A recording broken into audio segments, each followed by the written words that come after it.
बिस्मिल्लाहिर्रहमानिर्रहीम अस्सलाम वालेकुम कदरमनो कतुनको सँगै तासु टिक टाक खुशहाल है कदरमनो नन तासु سره زه د تاریخي غونډه چې کومه ده د تولاندې د هغې په حواله باندې خبرې اترې کوم او په دې کې په دې حواله باندې مونږ مخکې هم تاسو سره ځینې ویډیو شریک کړي دي چې هغې کې یوه ویډیو چې کومه وه نو هغه مونږ کړې وه د دې دا چې کومه غونډۍ ده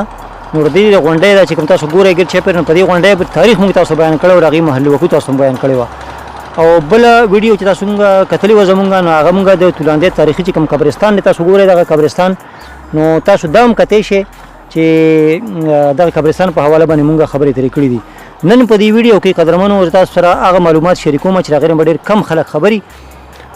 ډېر تاریخي فلمونه یو خو لومبې د علي حیدر جوشي چې کوم فلم د پښتو لیکلی و یوسف خان شیربانو د هغې شوټینګ هم په دې غونډۍ کې شوی دی او په هغې کې بدر منیر او یاسمین خان چې کوم دي نو هغې دلته باقاعده راغلي وو او هغې دلته کې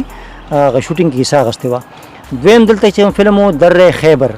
د هغې شوټینګ هم دلته کې شوی دی د هغې ریکارډینګ دلته کې شوی دی په دې غونډۍ کې او دریم چې کوم تاریخي فلم دی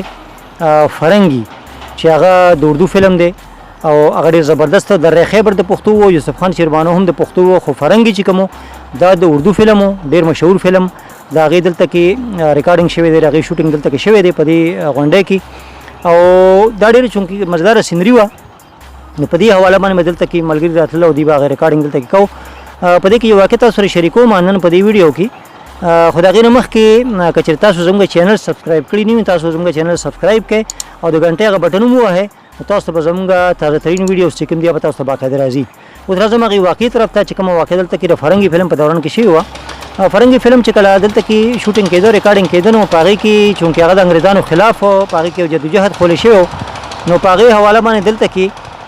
چې کله ریکارډینګ شروع و نو په ریکارډینګ کې ډزې ډوزې پکې ډېرې زیاتې وي چې هغې کې به هغه ګولې خلاصېدې او هغې کې خټین چې بیا ورته وي دغه شان د بارودو استعمال په هغې کې کېده نو په هغې کې چې کله یو ګوله هغې ورخلاصه کړه سودیر نو هغه دلته کې یو د دې تولاندۍ یو اوسېدونکی و میر اکبر چمیار و هغه نو میر اکبر چمیار په هغې ګوله باندې ولګېده او هغه چونکې د هغې اواز دومره تیز و چې هغه د هغې یرې نه هغه بېهوشه شو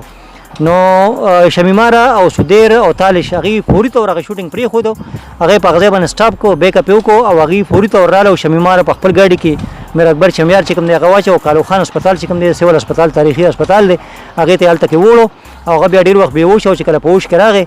نو شمیماره هغه له 10 روپۍ په جیب کې واچولې او دغه شان سودیر هم هغه له 10 روپۍ په جیب کې واچولې او هغه ډېر زیات خوشحاله شي چې هغه ته 100 روپۍ هم میلاو شوې دا یو تاریخي واقع تاسو سره مانن شریکوله په دې ویډیو کې یقینا چې دا به ډېرو کمو خلکو ته راپته نن ویډیو تاسو وکته زمونږ د فلمونو په حواله باندې چې کوم در خیبر او دغه شان فرنګي او یوسف خان شیربانو د هغې ریکارډینګ په دې تاریخي غونډۍ کې شوی و یقینا چې دا ویډیو بس تاسو خوښه شوي قدرمنو تر بل ویډیو پورې محمد علي جوهر له ورکې اجازت د الله په امان او وختونه په خیر